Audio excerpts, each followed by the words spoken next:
Hello and नमस्ते दर्शकबिन सबैलाई स्वागत छ हजुरहरूलाई।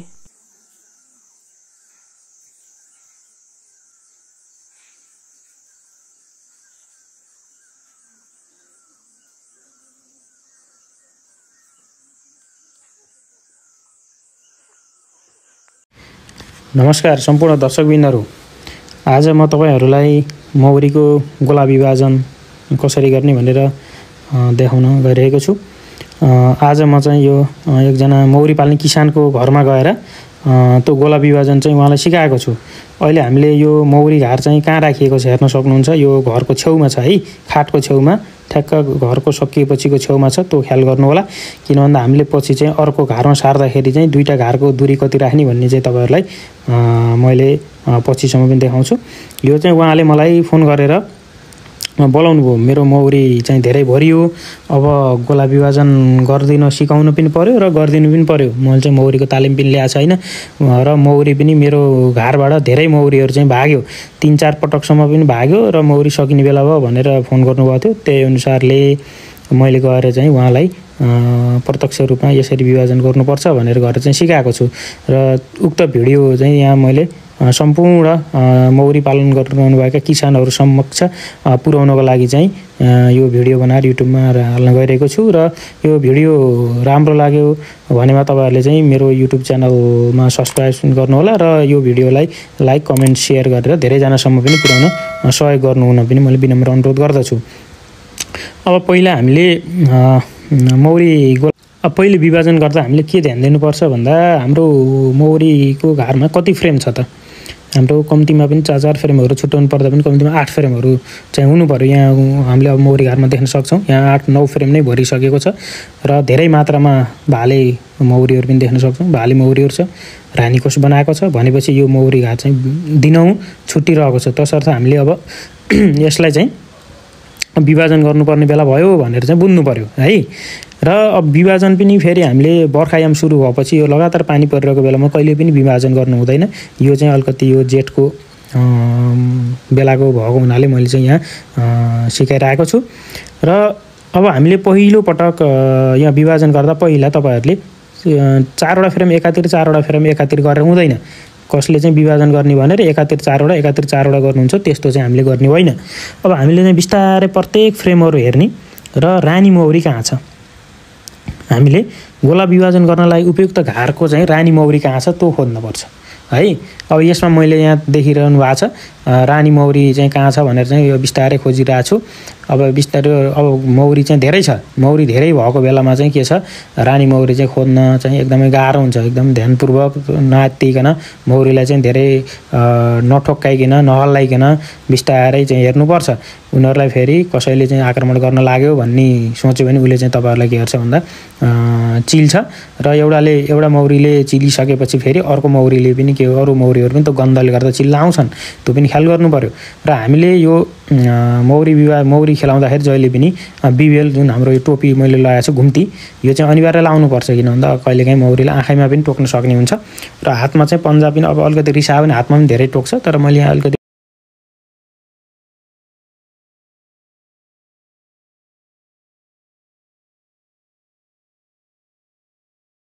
बिस्तारै गर्न गइरहेको छु। अब यहाँ हामीले देख्न सक्छौँ यो फ्रेममा चाहिँ दोहोरो कोष लागेको छ भनेको हामीले फ्रेमलाई चाहिँ मिलाएर राखेनौँ भन्ने चाहिँ बुझ्न पर्यो। अब यसलाई पनि मैले उहाँलाई चाहिँ काटेर यो मिलाउन सिकाइरहेको छु। अब हामीले पहिले चाहिँ के गर्न सक्छौँ भन्दाखेरि यो अर्को घर छेउमा राख्नु भएको छ उहाँले, त्यो अर्को घरमा चाहिँ मैले मौरीहरू चाहिँ फ्रेमहरू खोज्दै राख्दै गरिरहेको छु। 2 फ्रेम मैले राखिसकेँ। अझै पनि मैले के गरिरहेको छु भन्दाखेरि चाहिँ रानी भएको फ्रेम चाहिँ मैले पहिला खोजिरहेको छु है।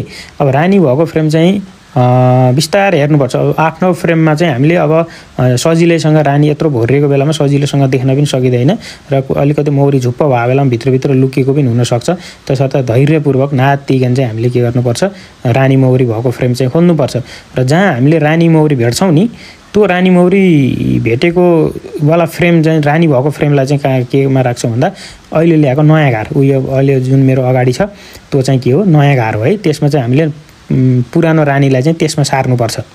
हेर्नु है, अब यसमा हामीले अब रानी खोजिरहेछौँ। अब त्यसमा पनि भेटिएन हैन। 3वटा फ्रेम राखिसक्यो। अब त्यसपछि हामीले चाहिँ अब त्यो फ्रेममा एउटा रानी राख्छौँ, अर्को त्यसमा चाहिँ छाउरा बच्चाहरू भएको पनि राख्छौँ, सबै मिलाएर। अनि त्यसपछि अलिकति आहारा हुने तरिकाले जहाँ मह राखेको छ, कुट राखेको छ, त्यस्तो फ्रेमहरू पनि त्यसमा चाहिँ छोडिदिन्छौँ। अब 3वटा फ्रेममा चाहिँ के छ, रानी भेटिएन भने अब यो मैले चौथो फ्रेम हेर्दैछु। यो चौथो फ्रेममा यदि रानी भेटिन्छ कि हेरौँ, बिस्तारै नआत्तिकन हेर्नुपर्ने हुन्छ। र हामीले मौरी गोला विभाजन चाहिँ यो बर्खा बेलामा गर्नु हुँदैन, मैले तपाईँहरूलाई अघि पनि भनिसकेँ। किन भन्दा बर्खा बेलामा रानी निस्किएर मेटिङमा जान चाहिँ रानीले चाहिँ पाउँदैन, किनभने बर्खा लगातार परिरह्यो भने चाहिँ के हुन्छ, रानी चाहिँ मेटिङमा गए पनि नफर्किने हुन्छ, उतै मर्न सक्ने हुन्छ, अथवा जाँदै नजाने पनि हुनसक्छ। जसले गर्दा चाहिँ रानी के हुन्छ, थारो रानी हुन्छ। रानी थारो भयो भने फेरि बाँकी कर्मी मौरीहरूले रोयल जेली खाएर आफैले अन्डा पार्न सुरु गर्छन्। त्यस्तालाई के भन्छ, फेरि बितपाते हुनसक्छ। त्यही भएर एउटा घार चाहिँ बितपाते हुनसक्छ।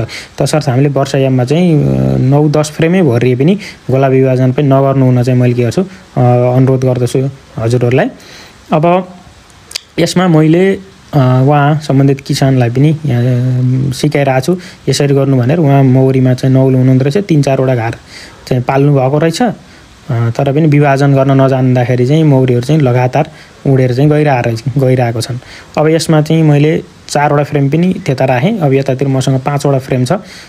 अब अझै पनि रानी भेटिएको छैन, अझै पनि त्यो रानी मौरीलाई चाहिँ मैले यहाँ खोजिरहेको छु।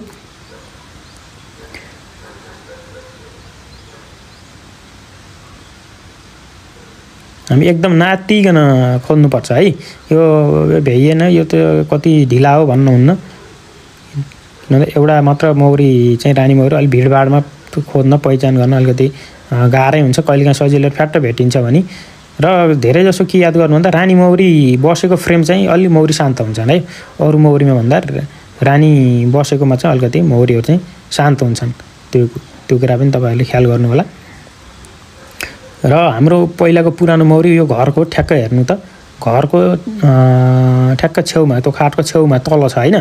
अब पछि हामीले लास्ट अन्तिममा चाहिँ कसरी 2टा घारलाई राख्छौँ भने त्यो पनि ख्याल गर्नुपर्छ। फेरि अहिले हामीले जहाँ मैले फ्रेमहरू सारिरहेको छु नि, त्यहाँ त मौरी छिर्दैनन्। किन छिर्दैनन् भन्दा यिनीहरूको पुरानो ठाउँ त यता तल हो भनेपछि मौरी त आफ्नो पुरानो ठाउँ जहाँ हो त्यहीँ जान्छ भनेपछि त्यता फ्रेम राखे पनि मौरी जतिका छ यता आउँछन्, निस्किँदा त्यहाँबाट निस्किन्छन्, छिर्दा यता छिर्छन्। अब भने त्यही भएर हामीले चाहिँ यो 2टा घारलाई पनि मैले पहिलाको एउटा मेरो गोला विभाजनको भिडियोमा पनि कसरी घार मिलाउने भनेर पनि देखाएको छु। तपाईँहरूले त्यो बुझ्नु भएन भने घारलाई कति दूरीमा कसरी राख्ने भन्ने त्यो भिडियो पनि एकचोटि हेर्न सक्नुहुन्छ।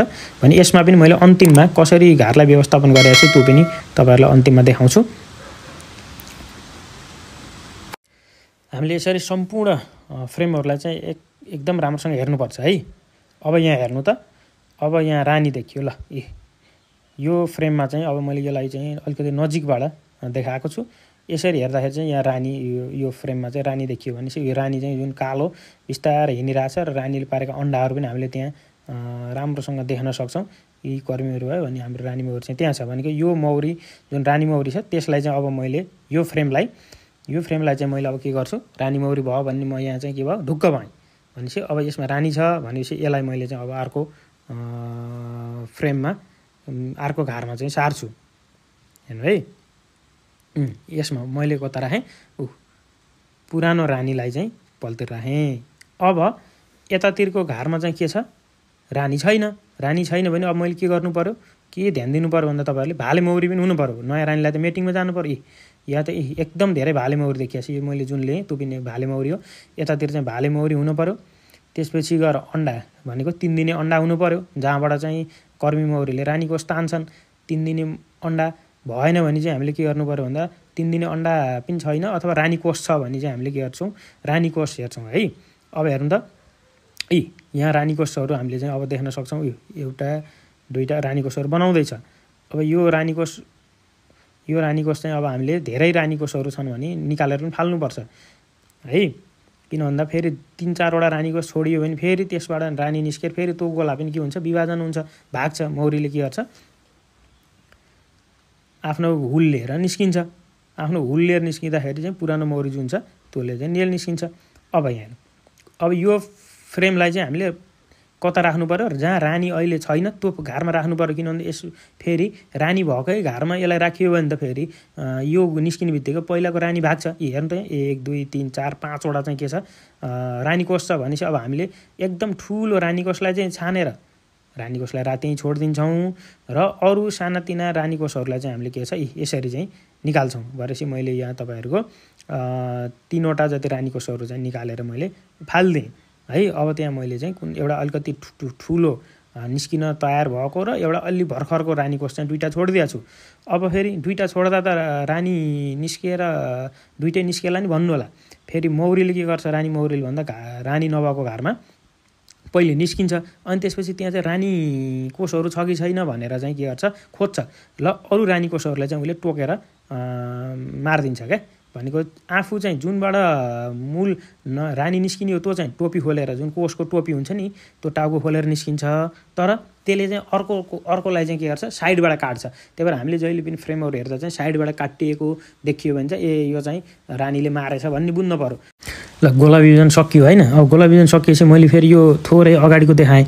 यो भनेको यो घार छ नि जुन पुरानो घार चाहिँ कहाँ थियो, घरको छेउमा थियो। हेर्नु है, यी घरको छेउमा थियो, अर्को यता वर राखेर सिकाएको थिएँ। अब मैले कहाँ राख्छु भन्दा घरलाई चाहिँ ठाउँ हेर्नु है, ठाउँ हेर्नु त पहिला भएको पुरानो घार भन्दा अलिकति माथि नयाँ घरलाई यो पुरानो घरलाई राखेँ र पहिला भएको घरको नजिकै चाहिँ आधीमा चाहिँ के छ नयाँ घरलाई लहर राखेँ। यो गर्दा चाहिँ के हुन्छ भन्दा आँखा मौरीहरू चाहिँ कोही माथिल्लो घरमा जान्छन्, कोही तल्लो घरमा जान्छन् होइन।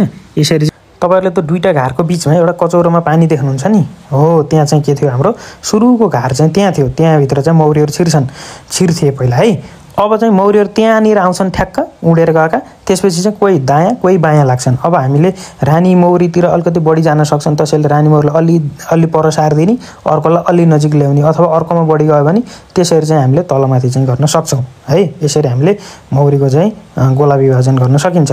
के छ तपाईँहरूले अब यो भिडियो कस्तो लाग्यो, यति हेरेपछि गोला विभाजन गर्न सक्छु सक्दिनँ कस्तो लाग्छ आफ्नो प्रतिक्रिया पनि त्यहाँ दिनु होला। र यति बेलासम्म धैर्य पारेर सुनिदिनुभएका धेरै धेरै धन्यवाद। आज हामी मौरी गोला विभाजन गर्न गइरहेका छौँ। आज 2081 चैत्र महिनाको 3 गते हो।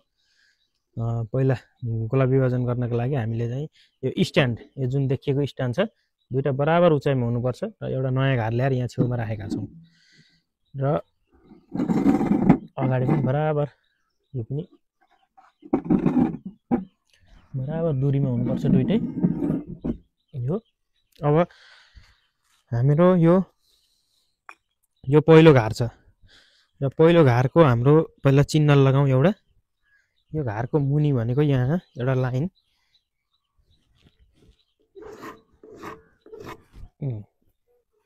यहाँ चाहिँ एउटा लाइन बनाऊ।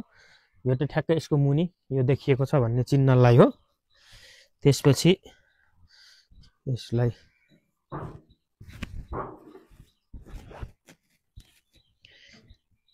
खोलौँ। मौरी टनाटन भरिएको छ।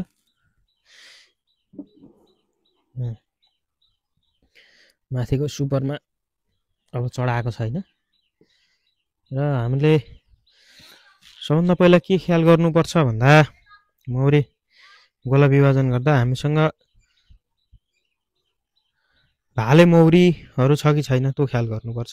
अब चाहिँ हाम्रो चैत महिना लागिसक्यो भनेपछि फागुनको 20 पछि धेरैजसो मौरीहरूले अब गोला आफू छुटेर जानको लागि गर्मी बढ्छ र यहाँ गोलामा धेरै भयो भने छुटेर जानको लागि चाहिँ आफैले भाले मौरीहरू बनाउँछ। भाले मौरी बनाउँछ, त्यसपछि रानी मौरी बनाउँछ अनि त्यसपछि यो चाहिँ के छ छुटेर चाहिँ जान्छ। अब हामीले यहाँ बिस्तारै खोलेर हेर्छौँ। त्यसको लागि यसबाट सुरु गरौँ।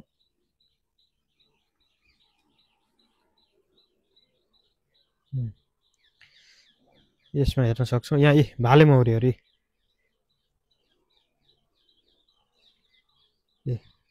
भाले मौरीहरू प्रशस्त बनाएको देख्न सक्छौँ। हामीलाई 15-20वटा भाले मौरी चाहिँ गोला विभाजन गर्दा रानीलाई मेटिङका लागि चाहिँ अनिवार्य रूपमा चाहिन्छ। अब यसमा हामीले कुन मौरी घारमा रानी छ भन्ने चाहिँ कुन फ्रेममा रानी छ भन्ने जान्नुपर्छ। लाई पुरानो नयाँ घार हामीले यो नयाँ घारमा चाहिँ रानी सार्छौँ।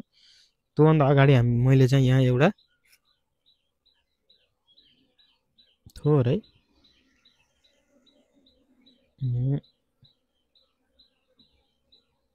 एउटा काम के गरौँ भन्दा यो जुन यो मौरीहरू आउने बिच परेको छ नि, यो भागलाई अलिकति पर सारिदिन्छु।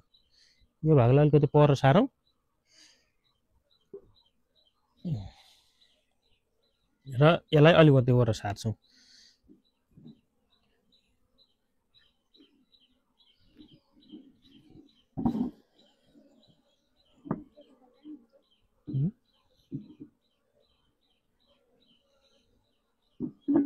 यता फर्काउने हो।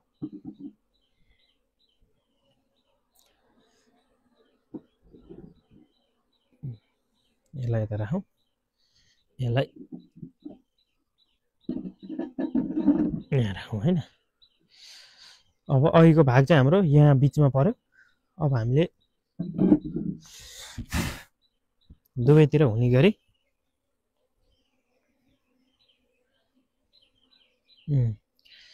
अब विभाजन गर्छौँ।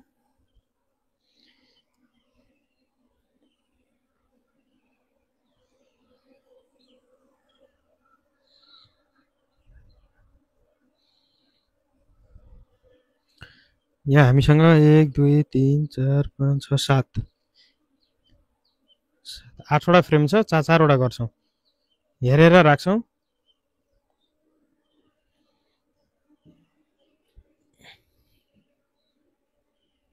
1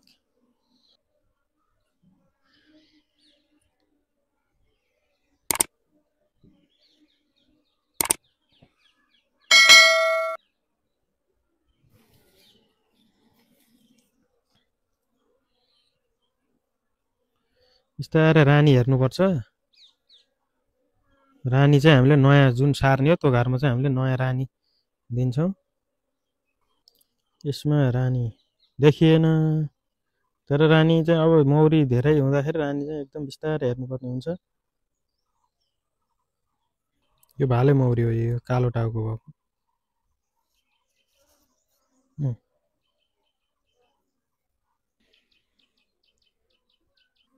यो रानी हो। यहाँ यो रानी देख्न सकिन्छ। रानीसितको फ्रेमलाई चाहिँ हामीले यताको फ्रेममा राखिदिन्छौँ है। यसमा राखिदिउँ। रानीसितको यहाँ राखौँ। यता 1 2 3 4वटा भयो भने चाहिँ अब हामीले यताको 2टा चाहिँ यता निकालिदिन्छौँ।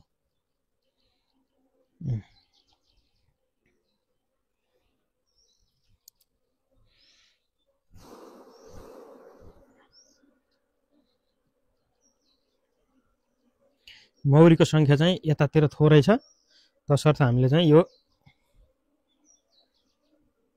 यतातिर अलिकति मौरी राखिदिउँ।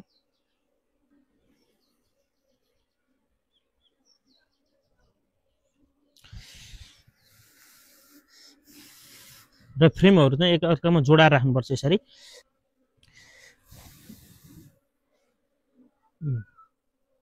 यसमा चाहिँ हामीले अब यो घरमा त रानी बनाउनु पर्छ। रानी बनाउनुको लागि चाहिँ हाम्रो अन्डाहरू 3 दिने अन्डाहरू चाहिँ यहाँ हुनुपर्छ। 3 दिने अन्डाहरू रानीले बनाएको भर्खरका अन्डाहरू हुनुपर्छ के यसमा। त्यो बनाइसकेपछि बल्ल यसमा रानीको चाहिँ बनाउँछन्। ल अहिले एकछिन यसरी गरौँ, छोपिदिउँ। यता पनि छोपौँ। यसलाई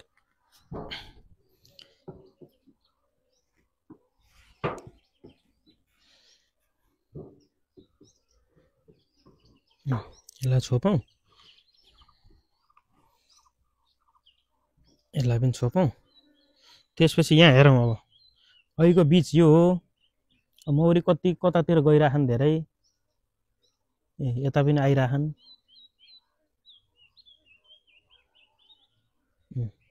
हेरिरहनुपर्छ। यता जस्तो यता यसमा हाम्रो पहिलाको घर हो। यसमा रानी मौरी छ। अब हाम्रो बिच पहिला मौरी छिर्ने बाटो यो थियो भने अब हामीले यहाँ के ध्यान दिनुपर्छ भन्दा मौरीहरू चाहिँ अब आउँदाखेरि यहाँ बिचमा आएर झुक्किन्छन्। कोही यता जान्छन्, कोही यता जान्छन्। तसर्थ त्यो कुरा चाहिँ यहाँ हामीले ख्याल गर्नुपर्छ। यसलाई मुखहरू बराबर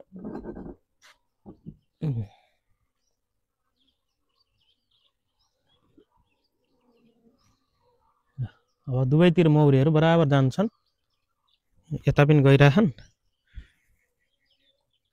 जान्छन्। यो हेरिरहनुपर्छ कतातिर धेरै गएको छन्। अब यता धेरै गयो भने यसलाई अलि पर लाने, यता धेरै गयो भने अलि पर लाने गर्नुपर्छ। यो आज हामीले 3 गते विभाजन गऱ्यौँ। अब यसमा चाहिँ 11 दिन 12 दिन 15 गते यसबाट रानी निस्किन्छ यो घरबाट। रानीकोष बनाएको थिएन, रानीकोष बनाएको भए हामीले यता रानीकोषै दिन्थ्यौँ, तर रानीकोष नबनाएको हुँदा अब 3 दिने अन्डा दिएछौँ।